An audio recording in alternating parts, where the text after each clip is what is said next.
Assalamualaikum warahmatullahi wabarakatuh. Di sini saya memenuhi tugas dari anatomi fisiologi tentang sistem pencernaan yang dibimbing oleh Pak Henry Didi Harto, Eskep NS MPD dari Sekolah Tinggi Ilmu Administrasi. Perkenalkan, nama saya Alfikus Martina, NRP 220324799, kelas RMK reguler 2 kelas C. Berikut adalah penjelasan dari sistem pencernaan. Yang pertama adalah saluran pencernaan, dan yang kedua adalah organ tambahan. Pertama yang akan saya bahas adalah saluran pencernaan. Apa aja sih yang terdapat pada saluran pencernaan? Yang pertama ada rongga mulut atau kavitas oris, yang kedua ada faring atau tenggorokan, yang ketiga ada esofagus atau kerongkongan, yang keempat ada gaster atau lambung, yang kelima ada intestinum tenu atau usus halus, yang keenam ada kolon atau usus besar, yang ketujuh ada rektum, dan yang kedelapan ada anus. Kemudian yang kedua yang akan saya bahas adalah organ tambahan dari sistem pencernaan. Yang pertama ada gigi, yang kedua ada lidah, yang ketiga ada kelenjar ludah, yang keempat ada empedu, yang kelima ada pankreas, dan yang keenam ada hati. Oke, langsung saja yang kita bahas tentang saluran pencernaan. Yang pertama ada rongga mulut atau kavitas oris. Merupakan suatu rongga terbuka tempat masuknya makanan dan air. Mulut merupakan bagian awal dari sistem pencernaan lengkap yang berakhir di anus. Mulut merupakan jalan masuk untuk sistem pencernaan. Bagian dalam dari mulut dilapisi oleh selaput lendir. Pengecapan dirasakan oleh organ perasa yang terdapat di permukaan lidah. Pengecapan sederhana terdiri dari manis, asam, asin, dan pahit. Penciuman dirasakan oleh syaraf olfaktorius di hidung, terdiri dari bagian macam bau. Makanan dipotong-potong oleh gigi depan atau incisivus dan dikunyah oleh gigi belakang, molar, dan geraham. Terjadi bagian-bagian kecil yang lebih mudah dicerna. Ludah dari kelenjar ludah akan membungkus bagian-bagian dari makanan tersebut dengan enzim-enzim pencernaan dan mulai mencernanya.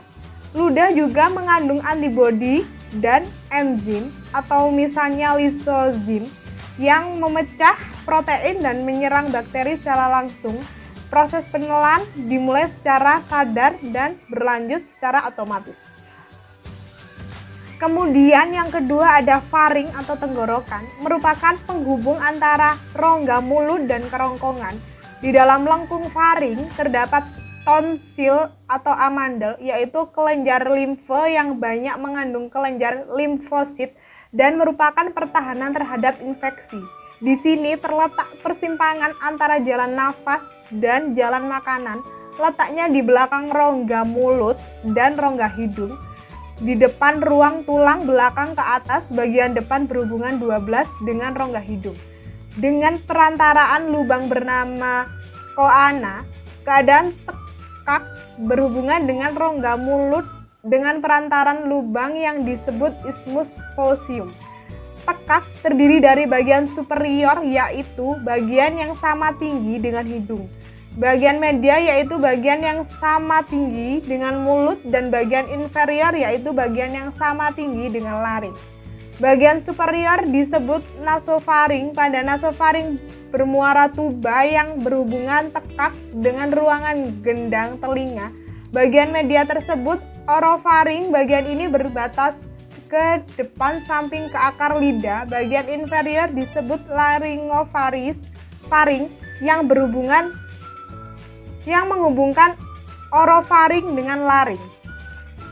Dan gambar di atas menunjukkan faringnya. Di situ letak faring, ada di sini, di belakang sini. Oke. Kemudian yang ketiga ada esofagus atau kerongkongan. Kerongkongan adalah tabung atau tub berotot pada vertebrata yang dilalui sewaktu makanan mengalir dari bagian mulut ke dalam lambung. Makanan berjalan melalui kerongkongan dengan menggunakan proses peristaltik, sering juga disebut esofagus. Esofagus bertemu dengan faring pada ruas Keenam, tulang belakang. Menurut histologi, esofagus dibagi menjadi 3 bagian, yaitu bagian superior atau bagian besar adalah otot rangka, bagian tengah campuran otot rangka dan otot halus, serta bagian inferior atau terutama terdiri dari otot halus. Yang keempat ada lambung atau gaster, merupakan organ otot berongga yang besar yang terdiri dari 3 bagian, yaitu ada kardia, ada fundus, dan antrium. Lambung berfungsi sebagai gudang makanan yang berkontraksi secara ritmik untuk mencampur makanan dengan enzim-enzim atau sel-sel yang melapisi lambung menghasilkan 3 zat penting. Yang pertama ada lendir. Lendir melindungi sel-sel lambung dari kerusakan oleh asam lambung. Setiap kelainan pada lapisan lendir ini bisa menyebabkan kerusakan yang mengarah kepada terbentuknya tukak lambung. Dan yang kedua ada asam klorida atau HCl. Asam klorida menciptakan suasana yang sangat asam yang diperlukan oleh pepsin guna memecah protein. Keasaman lambung yang tertinggi juga berperan sebagai penghalang terhadap infeksi dengan cara membunuh berbagai bakteri. Dan yang ketiga ada prekursor pepsin atau enzim yang memecah protein. Lanjut, kemudian ada intestinum tenue atau usus halus. Usus halus atau usus kecil adalah bagian dari saluran pencernaan yang terletak di antara lambung dan usus besar. Dinding usus kaya akan pembuluh darah yang mengangkut zat-zat yang diserap ke hati melalui vena porta. Dinding usus melepaskan lendir atau yang melumasi isi usus, dan air yang membantu melarutkan pecahan makanan yang dicerna. Dinding usus juga melepaskan sejumlah kecil enzim yang mencerna protein, gula, dan lemak. Lapisan usus halus terdiri dari lapisan mukosa atau sebelah dalam, terus ada lapisan otot melingkar, kemudian ada lapisan otot memanjang, dan lapisan serosa. Usus halus terdiri dari 3 bagian, yaitu usus 12 jari atau duodenum, usus kosong atau jejunum, dan usus penyerapan atau ileum. Dan berikut adalah penjelasan dari 3 bagian intestinum tenue, ada usus 12 jari atau duodenum. Usus 12 jari atau duodenum adalah bagian dari usus halus yang terletak setelah lambung dan menghubungkannya ke usus kosong atau jejunum. Bagian usus 12 jari merupakan bagian terpendek dari usus halus, dimulai dari bulboduodenal dan berakhir di ligamentum strait. Usus 12 jari merupakan organ retroperitoneal yang tidak terbungkus seluruhnya oleh selaput peritoneum. pH usus 12 jari yang normal berkisar pada derajat 9. Pada usus 12 jari terdapat 2 muara saluran, yaitu dari pankreas dan kantong empedu. Lambung melepaskan makanan ke dalam usus 12 jari atau duodenum yang merupakan bagian pertama dari usus halus. Makanan masuk ke dalam duodenum melalui sphincter atau pylorus dalam jumlah yang bisa dicerna oleh usus halus. Jika penuh, duodenum akan mengirimkan sinyal kepada lambung untuk berhenti mengalirkan makanan. Kemudian ada usus kosong atau jejunum. Usus kosong atau jejunum adalah bagian kedua dari usus halus di antara usus 12 jari atau duodenum dan usus penyerapan atau ileum. Pada manusia dewasa, panjang seluruh usus halus antara 2-8 meter. 1-2 meter adalah bagian usus kosong. Usus kosong dan usus penyerapan digantungkan dalam tubuh dengan mesenterium. Permukaan dalam usus kosong berupa membran mukus dan terdapat jonjot usus atau villi yang memperluas permukaan dari usus. Terus yang ketiga ada usus penyerapan atau ileum. Usus penyerapan atau ileum adalah bagian terakhir dari usus halus pada sistem pencernaan manusia. Ileum memiliki panjang sekitar 2-4 meter dan terletak setelah duodenum dan jejunum dan dilanjutkan oleh usus buntu. Ileum memiliki pH antara 7-8 netral atau sedikit basa dan berfungsi menyerap vitamin B12 dan garam-garam empedu. Kemudian dari saluran pencernaan ada kolon atau usus besar. Usus besar atau kolon adalah bagian usus antara usus buntu dan rektum. Fungsi utama organ ini adalah menyerap air dari feses.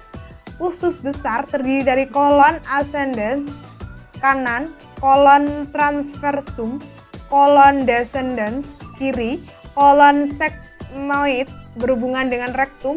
Bagiannya bakteri yang terdapat di dalam usus besar berfungsi mencerna beberapa bahan dan membantu penyerapan zat-zat gizi. Bakteri di dalam usus besar juga berfungsi membuat zat-zat penting seperti vitamin K. Bakteri ini penting untuk fungsi normal dari usus. Kemudian pada anus merupakan lubang dari ujung saluran pencernaan di mana bahan limbah keluar dari tubuh. Sebagian anus terbentuk dari permukaan tubuh atau kulit dan sebagian lainnya dari usus. Pembukaan dan penutupan anus diatur oleh otot sphincter. Fases dibuang dari tubuh melalui proses defekasi atau buang air besar yang merupakan fungsi utama anus. Dan kemudian yang akan kita bahas adalah organ tambahan. Organ tambahan yang pertama ada gigi. Gigi adalah salah satu struktur berkalsifikasi dan keras yang terdapat di dalam mulut manusia. Struktur yang bervariasi memungkinkan gigi melakukan banyak fungsi. Fungsi utama dari gigi adalah untuk merobek dan mengunyah makanan. Dan yang kedua ada lidah, terdiri dari otot serat lintang dan dilapisi oleh selaput lendir yang memungkinkan gerak ke seluruh arah lidah dibagi menjadi 3. Ada radix lingua atau pangkal lidah, ada dorsum lingua atau punggung lidah, ada apex lingua atau ujung lidah. Kemudian ada kelenjar ludah. Kelenjar ludah menghasilkan ludah atau saliva.